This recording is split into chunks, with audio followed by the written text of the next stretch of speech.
Good morning, hello everyone, সবাই কেমন আছো? আশা করি অনেক ভালো আছো। ছোট্ট একটি মিনি ব্লগ তোমাদের সঙ্গে শেয়ার করছি, তো তোমরা কিন্তু পুরো ভিডিওটি দেখতে থাকো। সকালে নিত্যদিনের মতোই কিন্তু আমি কিছু কাজকর্ম করি, সেগুলোর মধ্যে প্রথমে বিছানাটা গুছিয়ে নিই, কারণ বিছানাটা প্রচুর এলোমেলো হয়ে থাকে।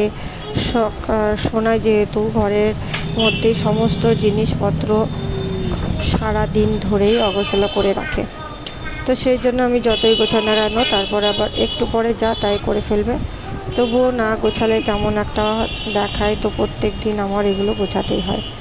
এরপর যেটা হচ্ছে ব্রাশ করে নিলাম। ব্রাশ করার পর মুখে প্রচণ্ড পরিমাণে কালো কালো ছোপ ছোপ দাগ পড়ে গেছে, আর মুখটা প্রচণ্ড চুলকাচ্ছে, যার জন্য ভাবলাম নোংরা পড়েছে হয়তো, সামান্য একটু স্ক্রাব করে নিলাম। তো মুখে দেখো এইভাবে ভালোভাবে ঘষে ঘষে স্ক্রাবটা করে নিচ্ছি। আর এই অবস্থাতেই আমি যতক্ষণ শুকাই এর মধ্যে আমি কিছু জামা কাপড় রয়েছে ওগুলো ইস্ত্রি করব। তো দেখো এখানে চলে এসেছি। এই জামা কাপড়গুলো সোনাইয়ের বাবার অফিসের জামা কাপড়, তো আমার প্রত্যেক দিনই জামা কাপড়গুলো ইস্ত্রি করতে হয়। তো আমি কিন্তু মুখে এটা মেখেই ইস্ত্রি করতে এসেছি। আর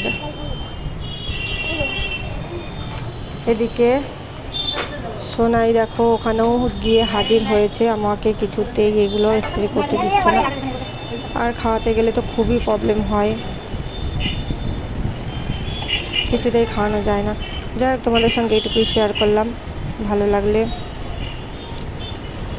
সঙ্গে থেকো, লাইক কমেন্ট শেয়ার করে পাশে থেকো। এরপরে দেখাবো অন্য একটু ভিডিওতে। চলো বন্ধুরা, আজকে এটুকুই শেয়ার করলাম।